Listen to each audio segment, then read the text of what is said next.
Graça e paz aos alunos do CETAD. O CETAD é o Seminário de Educação Teológica das Assembleias de Deus. Então, por causa da pandemia, tudo, e demos, povo, nós não podemos ter aula presencial. Mas o curso avançado em Teologia do CETAD, Seminário de Educação Teológica das Assembleias de Deus, não parou e com a graça de Deus não há de parar. Nós estamos aqui caracterizados como a nossa camisa de trabalho do CETAD. O CETAD, o Seminário de Educação Teológica das Assembleias de Deus, no seu curso avançado em Teologia, tem como reitor o pastor Teixeira Rego, como diretor, pastor Nilson Frota, como coordenador e professor, este que vos fala, Gilberto Rebouças. Então, nós vamos para mais uma aula, nós estamos estudando Teologia Sistemática 4. Então, antes, a nossa sugestão é que cada aluno siga as orientações dos profissionais da área da saúde e permaneçam em casa. Nós estamos trabalhando para que as aulas cheguem à sua casa e que você não precise sair de casa. Eu, Gilberto Rebouças, estou impossibilitado, você está impossibilitado de ir às nossas salas de aula. Nós não podemos ir por conta da quarentena, nós estamos em casa. Mas o curso avançado em teologia não está parado. Então você está recebendo e vai continuar recebendo, porque eu estou no meu apartamento sempre dentro das limitações, filmando e mandando as aulas pelo meu canal no YouTube, Gilberto Rebouças. Você entra no YouTube e digita Gilberto Rebouças e lá estarão as aulas de 30 minutos. Peço as vossas orações, porque não tem sido fácil. As teclas do computador ora não funcionam. A imagem que eu gravei, essa aula, já tentei gravar 3 vezes e deu problema. Então eu peço a vocês que orem para que nós possamos continuar. Então nós estamos impossibilitados de estarmos presentes, mas estamos trabalhando a partir de casa. Que Deus nos abençoe. Nós estamos estudando Teologia Sistemática 3, a doutrina de Cristo, Cristologia, e a doutrina da salvação, Soteriologia, de soteria, salvação, e Logos, estudo, discurso, tratado. Portanto, é um discurso, é um estudo, é um tratado sobre o que significa, o que nós entendemos por que a Bíblia nos revela e nos ensina por salvação, não somente a Bíblia, mas a teologia, que é a interpretação da Bíblia ao longo da história, nesses 2000 anos. Então nós já estudamos a conversão, os seus 2 elementos, o arrependimento e a fé, a regeneração, e nós estamos estudando a justificação. Já mandei a primeira parte da aula, já está lá no meu canal, Gilberto Rebouças, no YouTube, tudo minúsculo, porque tem um Gilberto Rebouças com letras maiúsculas, mas o meu é Gilberto Rebouças, tudo minúsculo. E tem lá o título da aula, Regeneração, Justificação. Então nós, que temos essa turma na primeira e na terceira segunda de cada mês, uma turma voltada para obreiros, para pastores, vimos na aula passada, no final, que a justificação tem 2 aspectos. O perdão dos pecados, o cancelamento da dívida e a imputação da justiça. E nós vimos 2 ilustrações. No Antigo Testamento, quando o sumo sacerdote Josué, lá no livro do profeta Zacarias, chamado profeta menor, não é porque ele seja menor, né? Essa classificação vem por causa do tamanho do livro. Então, porque o livro de Isaías é enorme, tem 66 capítulos, e os profetas menores eram profetas que escreviam menos. Então, por isso eles são classificados como profetas menores. Então, Isaías vai descrever Josué, sumo sacerdote, com trajes imundos, rasgados, lameados.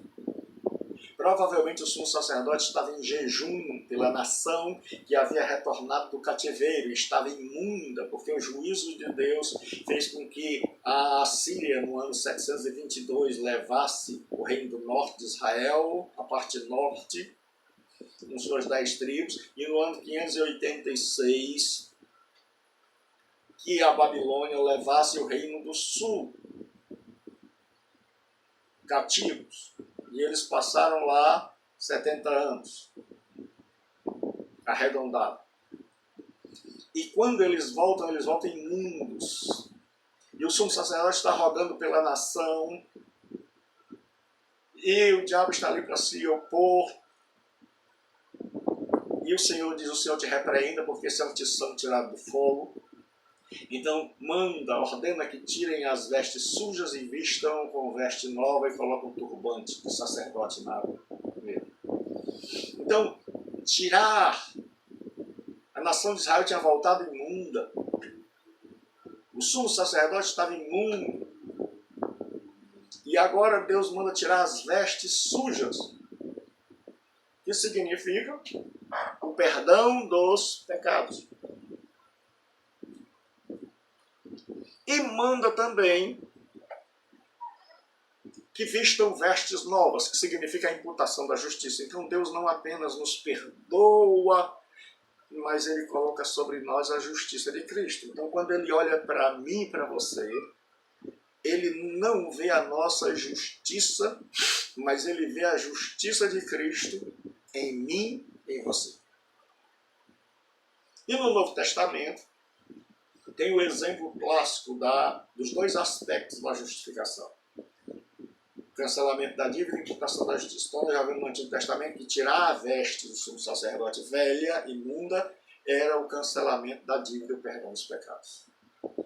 Que vestir uma veste nova era a imputação da justiça. Deus está dizendo, eu não só te perdoo, como eu coloco sobre você uma veste nova, que é a justiça do Senhor Jesus Cristo.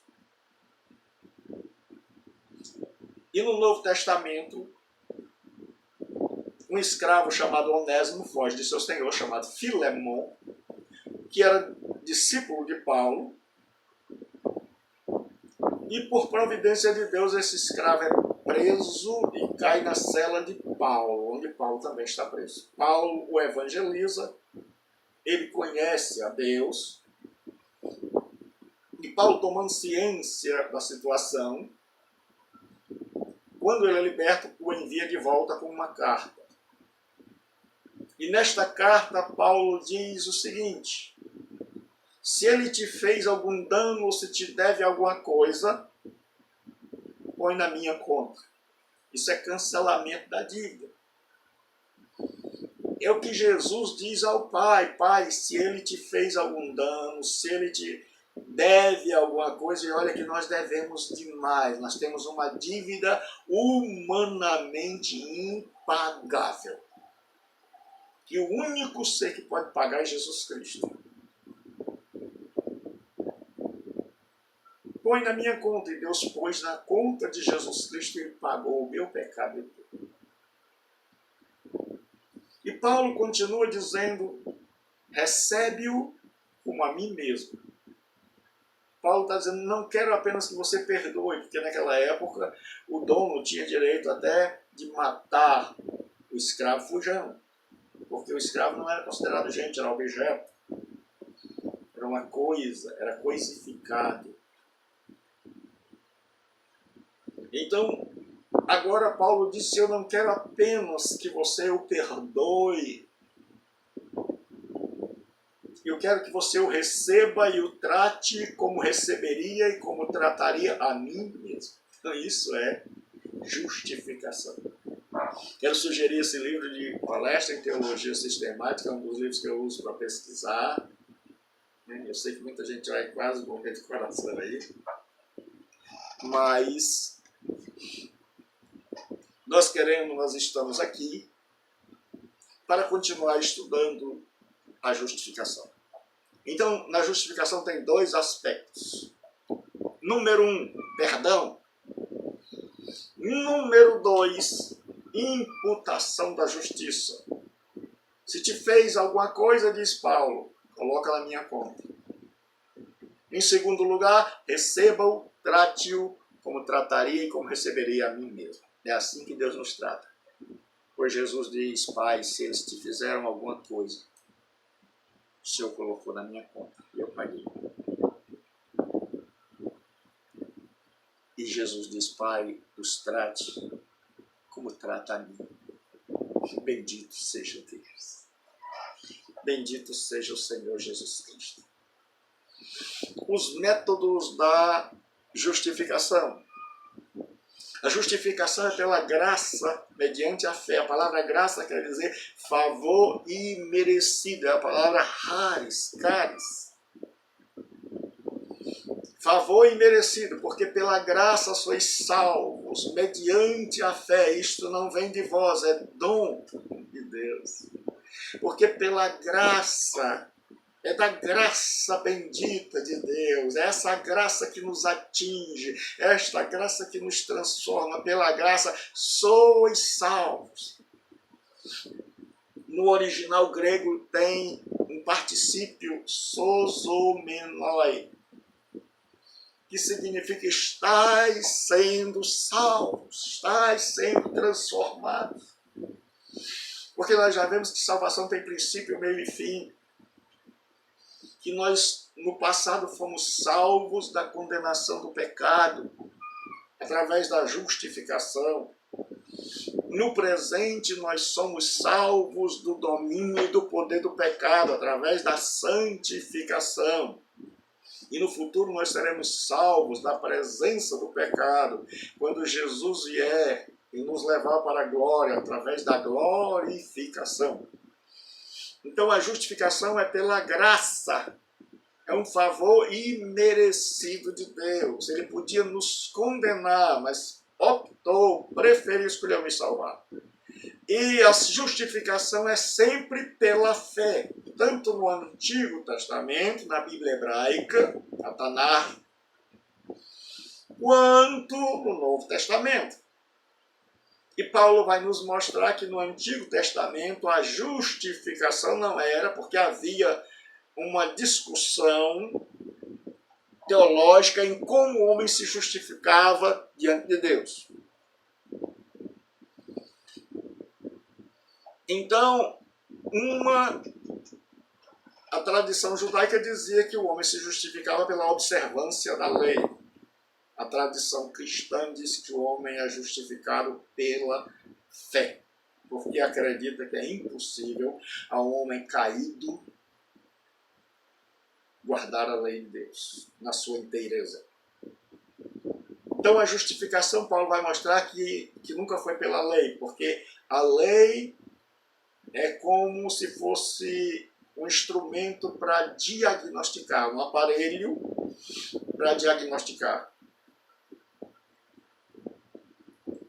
A lei, ela mostra o pecado, mas ela não é o remédio, ela não é a medicação. É como se a pessoa tivesse uma doença e o doutor suspeitasse da doença e mandasse fazer exame. Um exame de imagem, por exemplo. E aquele exame vai mostrar se a pessoa está ou não doente, se ela tem ou não algum tumor. Então esse é o propósito da lei. O propósito da lei não é salvar. O propósito da lei é dizer se nós estamos ou não em harmonia, em sintonia com a vontade de Deus. E, infelizmente, nenhum de nós, quando expostos à luz da santa lei de Deus, encontra-se como justo. Mas o exame da lei, o que a lei mostra, é que nós somos pecadores. Paulo diz que a lei veio para que a ofensa abundasse. A lei, ela veio como um exame de imagem para dizer: você é pecador. Seu pecado vai levá-lo ao inferno. Você está em dívida para com Deus. Então a lei não é o remédio. A lei é o mecanismo de Deus para diagnosticar a doença. O remédio é a cruz, o sangue de Jesus derramado na cruz. A lei diz onde está o problema, mas não resolve. Mas Jesus Cristo é o remédio. Jesus na cruz é a solução. Então a justiça no Antigo Testamento não era pela guarda da lei. Era pela fé. E Paulo vai usar um texto super conhecido de Gênesis 15:6. E creu ele no Senhor e imputou-lhe isto por justiça. Em Gálatas 3, Paulo vai repetir isso. Assim como Abraão creu em Deus, isso lhe foi imputado como justiça. Pela fé, Noé, divinamente avisado das coisas que ainda não se viam, temeu e para a salvação da sua família preparou a arca, pela qual condenou o mundo e foi feito herdeiro da justiça, que é segundo a fé. Abacuque vai nos dizer: eis que a sua alma está orgulhosa, não é reta nele, mas o justo pela sua fé viverá. Romanos vai repetir o texto de Abacuque, no famoso texto de Lutero. Esse foi o texto que, segundo os historiadores da igreja, Lutero, quando leu, compreendeu a salvação. Romanos 1,17, porque nele se descobre, nele o evangelho, a justiça de Deus, de fé em fé. Como está escrito, mas o justo viverá da fé. Dizem que Lutero escreveu sola fide, nesse texto, que é somente a fé. É um dos 5 solas da Reforma. Sola gratia quer dizer somente a graça. Sola fide, somente a fé. Sola escritura, somente a escritura. Solos Cristo, somente Jesus. E soli Dio gloriae, somente a Deus glória. Então, a doutrina da Reforma está baseada nesses pilares, conhecidos popularmente como os 5 solas da Reforma, porque a palavra sola em latim quer dizer somente. Então, sola escritura, só escritura. Para nós, a escritura é a suprema autoridade em questões de fé e prática. É a regra. Sola fide. Nós não cremos que seja possível fazermos obras a ponto de ganharmos a salvação, então nós cremos que a salvação é pela fé. Sola gratia, nós cremos que a salvação é dádiva, não é conquista. Não somos nós que conquistamos, que fazemos algo para merecê-la. É um favor feito a nós gratuitamente pela bondosa mente e mão de Deus. Solos Cristo, nós não cremos em outros mediadores, nós não cremos em intercessores, nós não nos dobramos diante de nenhum outro e nós não procuramos chegar a Deus através de ninguém a não ser Jesus Cristo, porque a Bíblia diz que há um só Deus e um só mediador entre Deus e os homens. Não existem outros mediadores, não existe ninguém que possa interceder entre mim e Deus, só Jesus Cristo. Então, por isso, a doutrina da Reforma é solos Cristo e soli Dio gloriae. Deus diz: eu não reporto a minha glória para ninguém. Então, nós não nos dobramos, não nos curvamos, não cultuamos a mais ninguém a não ser a Deus. Então, só a Escritura, só a fé, só a graça, só Cristo e só Deus merece glória é chamado 5 solas da Reforma Protestante. Essa é a espinha dorsal da nossa fé. Estamos baseados nas Escrituras. Estamos cremos no que ela diz e na pessoa que ela revela, Jesus Cristo. Recebemos tudo isso pela graça, por meio da fé no que Ele fez. E damos a Deus toda a glória, todo louvor, toda a majestade, e somos gratos por ter nos alcançado, pobres e miseráveis pecadores, que estavam debaixo de condenação, mas que foram atingidos poderosamente em seu coração, pela graça divina. Então a Bíblia Sagrada diz que Deus chega para Abraão e diz: olha para as estrelas, conta-se aqui as fotos. E Abraão não pode contar. E Deus diz: assim será a tua descendência, como as estrelas do céu, como a areia da praia do mar. Mas Abraão tinha uma mulher estéril. Abraão já estava velho, mas Abraão creu no Deus que é capaz de fazer o impossível. E a Bíblia diz assim: e creu ele no Senhor. Isto lhe foi imputado por justiça. Então a justificação é pela fé. É quando a gente crê em Deus, então Ele nos justifica, Ele acerta a nossa vida com Ele. Nossa vida que era cheia de injustiça, de pecado, de erro, agora é justificada. Assim como Abraão creu em Deus, isso lhe foi imputado como justiça, diz Paulo. E Abacuque, a mais central de todos os textos, diz assim: mas o justo viverá pela fé. Então, no Antigo Testamento, a justificação, o acerto com Deus, se você quer acertar a sua vida, você que está me ouvindo, você não faz parte do grupo de pastores, você talvez nem seja pastor, você talvez nem evangélico seja, mas como, graças a Deus, a minha classe foi ampliada para muitas pessoas. Onde você estiver, você pode ser justificado. Não importa o que você fez, se você crê que Deus te perdoa em Cristo Jesus, pelo que Jesus fez, porque Jesus veio fazer o que eu não posso e veio anular todo o erro que eu cometi e veio pagar.